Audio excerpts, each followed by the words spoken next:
Hello everyone. In today's session, we will look at the data collection methods.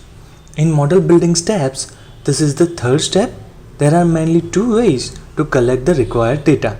In indirect method, the required data is already available to the third party and you need to purchase it or use it as per the rules, regulations and license of the third party.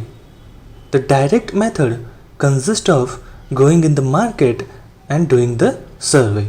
To do any survey, you will need a questionnaire, which is a part of research design.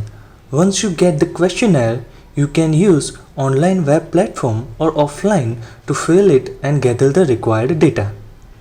The important part in the direct data collection method is to choose the right respondent to fill the questionnaire form. Here we have two parameters, population and sample. Population consists of all the people from our area of interest of survey, whereas a sample consists of a homogenized subset of the population, which will represent the population in all the aspects. Consider a small example to understand clearly. Let's say we want to set up a new restaurant in a city, and for that we want to know that which type of the restaurant people of the city love the most.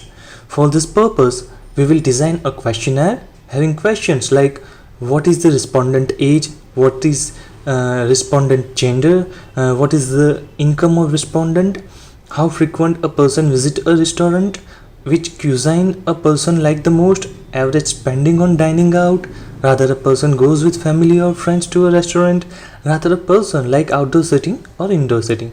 So after the questionnaire is ready, next step is to decide from whom to fill up the questionnaire. As we are setting up a restaurant in a city, out of the people of entire city, those people who have visited a restaurant at least once will be considered as my population. As we cannot go to each and every individual to fill up the questionnaire, we will use any of the sampling methods to select the few individuals to fill up the questionnaire and gather the required data. The selected individuals will be considered as a sample which have similar characteristics as the population. In statistics, we believe that a sample will represent the population and will have same set of characteristics that the population have. In statistics, to know if a sample represents the population very well or not, we have different methods like hypothesis testing, which we will cover later. Sampling method is further divided into two parts, probabilistic sampling and non-probabilistic sampling.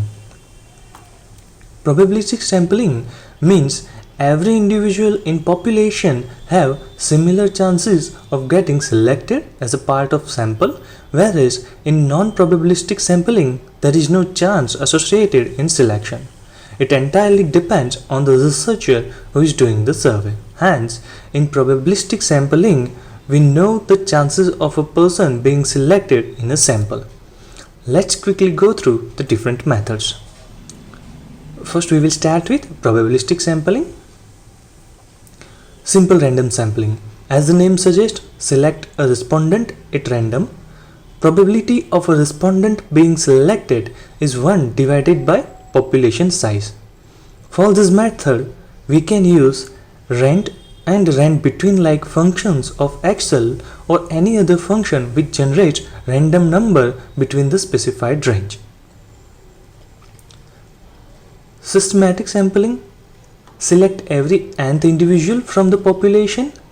Decide the nth individual by capital N divided by small n formula, where capital N equal to population size and small n equal to sample size.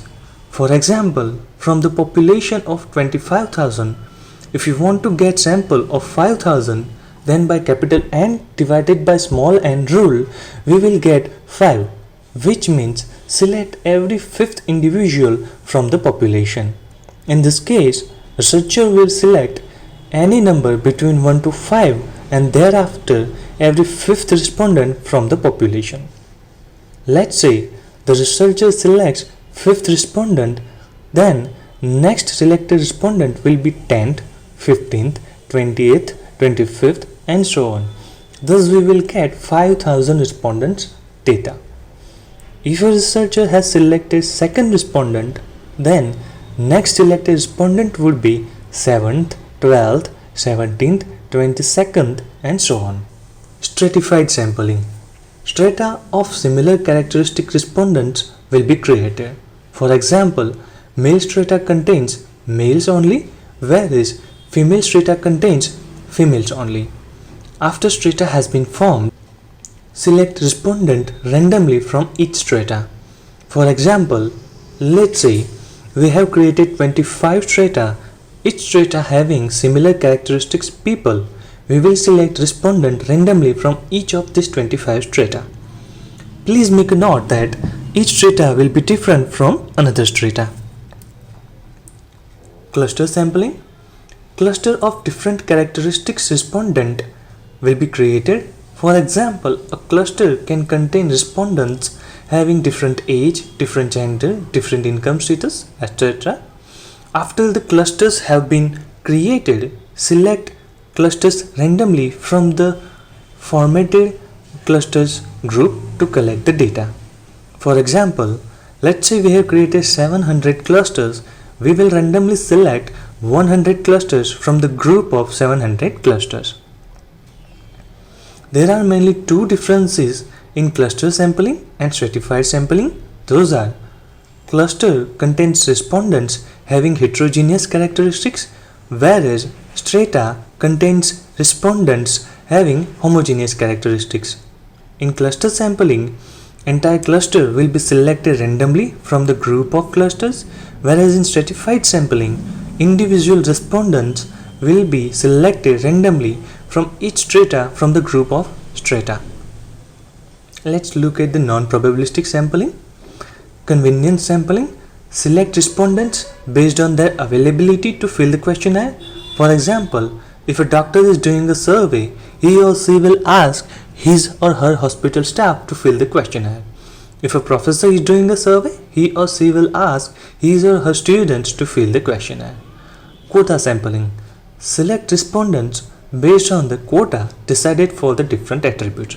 For example, if we have decided 500 respondents for the age group of 20 to 30, then we will select only 500 people from the entire population. Snowball sampling. It is a chain selection from one respondent to another. First find a respondent of required area of interest, then ask him or her to find out similar characteristics respondents. The technique is mainly useful when it is difficult to find a respondent having required area of interest. For example, if we want to do a survey on old programming languages like ALGOL, it will be difficult in today's time to get someone who knows it. In this case, first we will find a respondent who knows ALGOL and then ask him or her to get another respondent who knows ALGOL as well. Judgment sampling. Sampling will be done based on the judgment of the expert person in the area in which we are doing the survey. If we want to select respondents from the hospital regarding the medical survey, then first a medical expert will advise researchers whom to consider for the survey. It's not always necessary that only a researcher can select respondents. Sometimes a researcher can seek help from another one who is a subject matter expert to decide respondents. One important question that has been raised in our mind is how to decide the sample size. We will cover this important topic in coming few lectures, as it is very important to understand different terminology which is helpful in deciding the sample size. Here I have tried to provide an overview of different methods. To know in depth about all these methods, please read about research design. So that's it for the day. Thank you everyone.